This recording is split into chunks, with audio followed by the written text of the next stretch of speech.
peut-être vous poser des questions sur ce que vous comptez faire sur tel ou tel sujet vis-à-vis de votre enfant. Vous pouvez simplement, au lieu de rentrer dans un débat parce que vous sentez que voilà, vous n'avez peut-être pas envie de parler de ça maintenant ou que tout simplement vous sentez qu'elle ne sera pas à l'écoute de ce que vous pensez, vous pouvez botter en touche et dire, bah voilà, on n'a pas encore décidé, mais qu'est-ce que vous en pensez, vous? Et là, belle maman, elle va se livrer. Ouais. Belle maman, elle va dire, elle va donner son avis, elle va être contente parce qu'elle va avoir le sentiment d'être écoutée, que son avis compte. Oui. Et puis après, vous en ferez ce que vous voulez de son avis, hein, très clairement. Mais vous avez fait l'effort. Mais elle s'est sentie importante. Voilà, c'est ça. Et vous avez fait l'effort vis-à-vis. Et puis on a pris en compte aussi son avis. Ça, c'est très important. Deuxième conseil, mettre de l'eau dans son vin. Parce qu'il ne faut pas oublier que belle maman, c'est la maman de votre compagnon, de votre mari. Et ça pourrait être votre maman. Et même si des fois nos mamans sont un peu casse-pieds, nos belles mamans ont le droit d'être casse-pieds. Donc surtout mettre de l'eau dans son vin et prendre du recul. On est obligé, c'est quand même votre bébé, c'est aussi le bébé de votre mari. Et la mamie, c'est la mamie en fait, au même titre que notre maman, elle est la mamie. Tout à fait. Donc, elle a autant de droits, dites-vous bien que même si des fois il y en a qui disent mais non, si elle a autant de droits que votre maman. C'est comme ça. C'est ça, c'est les mamies. Après, en autre petite astuce que vous pouvez faire aussi, parce qu'il y a parfois des belles mamans qui sont un petit peu intrusives et qui vont vouloir papoter, que ça soit au téléphone. Voilà. Parfois pour appeler, pour prendre des nouvelles du petit-fils ou de la petite-fille. Ce que vous pouvez faire, c'est vous dire, voilà, je sais que je ne peux pas me piffrer ma belle-mère, ou c'est compliqué avec elle, parce qu'elle elle est trop ceci ou trop cela. Bon, ok. Mais il faut quand même se dire, l'objectif, c'est d'avoir une bonne relation avec elle pour notre enfant. Donc, je vais faire ça. Je vais décrocher. Je vais mettre un timer en me disant, voilà, ma limite, c'est 10 minutes pour ne pas me sentir bouffée par ma belle-mère. Je mets mon timer sur 10 minutes, et quand je vois que les 10 minutes, elles approchent, je clôt, on va dire, le sujet qu'on était en train d'avoir en me disant, mais écoutez, j'adore vraiment parler avec vous, mais voilà, j'avais ceci ou cela à faire. Et puis du coup, s'obliger à mettre fin à cette conversation pour limiter en fait le temps toxique qu'on passera avec sa belle-maman, ce qui permettra, voilà, de au final peut-être finir par apprécier le peu de temps qu'on passera avec elle. Oui, et puis aussi, je vous invite des fois à anticiper. Anticiper, c'est-à-dire vous envoyer quelques photos en amont. Donc comme ça, elle a eu sa dose d'information. Elle a eu sa dose d'éveil de son petit enfant, de ce qu'il a fait de nouveau, de plein de choses. Et du coup, ça limitera votre temps au téléphone, je vous assure. Vraiment. Ouais. Ensuite, vous pouvez éventuellement organiser un temps de visite. Rien que pour elle. Un petit moment, juste elle et son petit enfant. Pour éviter les visites impromptues. Comme ça, dès qu'elle en a envie, elle ne vient pas. Elle sait très bien qu'admettons le mercredi à 18h, c'est son moment à elle avec son petit enfant. Moi, je vous invite à aller sauter dans la douche, vous faire un soin du visage, allez vous faire couper les cheveux au pire des cas, aller faire vos courses, aller à la pharmacie, aller faire un tour en vélo, faire plein de choses juste pour vous. Parce qu'après, vous direz, oui, mais j'ai le temps de rien, je m'occupe toute seule de bébé. Mais d'un autre côté, quand vous avez du temps pour vous, vous saisissez pas. Mamie, elle sera super contente. Je vous dis pas de le laisser toute une après-midi ou toute une journée, attention. Ouais, mais mamie, voilà, et puis même aller marcher un peu, s'aérer la tête, mais et même 30 à belle maman, qu'on lui fait confiance aussi, je pense.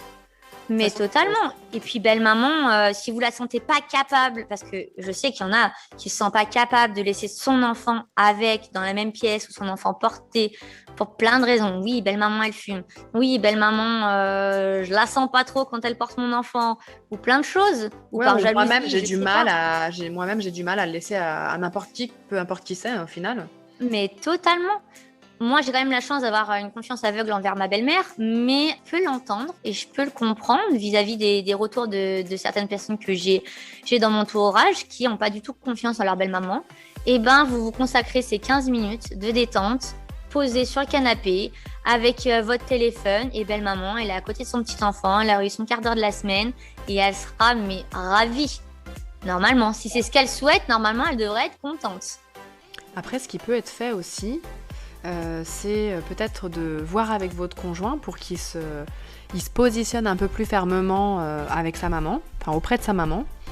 Je sais que c'est un exercice qui parfois peut être compliqué parce que souvent nos conjoints ont plutôt tendance à nous laisser se débrouiller avec nos belles-mères, comme ils disent. Mais voilà, le fait qu'il intervienne aussi, ça va permettre de co-éduquer cette mamie à être une mamie et ça l'aidera simplement à rester à sa place. En autre conseil, on peut imaginer par exemple que vous ayez pris une décision comme je l'ai eu fait moi avec mon conjoint par rapport au chocolat, par exemple. Donc voyez, vous avez un sujet particulier sur lequel vous êtes déjà positionné et serein avec la décision que vous avez prise. Et là, à ce moment-là, vous sollicitez votre belle-mère pour avoir son avis. Et de cette manière, elle se sentira du coup impliquée et écoutée. Et ça sera facile pour vous finalement de vous dégager de son opinion et de pas forcément y apporter plus de valeur qu'il n'en faudrait. Vous aurez aussi la possibilité de ne pas vous en vexer ou vous offusquer si jamais elle exprime, je sais pas, un avis contraire ou une incompréhension, un mécontentement par rapport à la question que vous lui posez. Mais vous allez obtenir du coup une satisfaction du côté de votre belle-maman qui se sentira impliquée et écoutée. Et vous resterez serein par rapport à votre décision. Donc vous serez toujours maître finalement du sujet, maître des décisions. Vous n'aurez pas de remise en question à la suite de ça. Et ça vous permettra de contenter votre belle-maman finalement et de rester dans un climat et d'instaurer un climat de confiance et de discussion avec elle. Et dans le cas où belle-maman est imbuvable... Et alors là, on est carrément dans le cas où en fait il n'y a pas d'autre solution. Ce que je vous invite à faire, c'est laisser votre mari s'en charger. Verrouillez-vous et armez-vous de patience, carrément. Il n'y a que ça à faire. Et que de prendre des distances et la se considérer comme une personne lambda.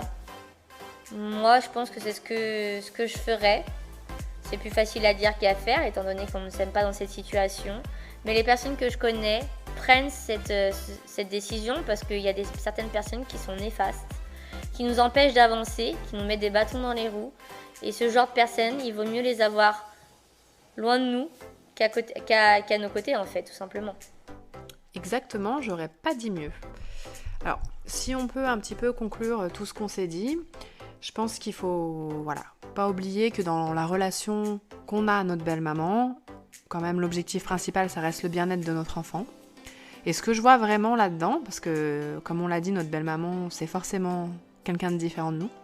Ce que je vois de positif là-dedans, c'est que ça offre quand même à notre enfant la possibilité d'avoir en fait une ouverture d'esprit, parce que finalement, il va être en contact avec des milieux différents, des manières d'être et de faire différentes. Et ça peut être qu'une richesse pour lui. Et si on voit ça comme ça, je pense qu'on va s'alléger de certaines choses vis-à-vis de la relation qu'on aura avec notre belle-maman. Et il faut surtout vraiment se remémorer aussi une chose qui nous permettra peut-être d'être un peu plus indulgente face à notre belle-maman, c'est que dans certains cas, c'est quand même son premier petit enfant. Donc ça veut dire que c'est la première fois qu'elle devient mamie. Et c'est pas forcément évident. Comme nous, ce ne sera pas évident notre première fois de maman, pour elle, ça ne sera pas évident sa première fois de mamie. Et ça, faut à mon sens, vraiment pas l'oublier. Bon, écoutez, sur un malentendu, n'hésitez pas à faire écouter ce podcast à votre belle-maman. Nous vous remercions de nous avoir écoutés, d'avoir partagé ce moment avec nous.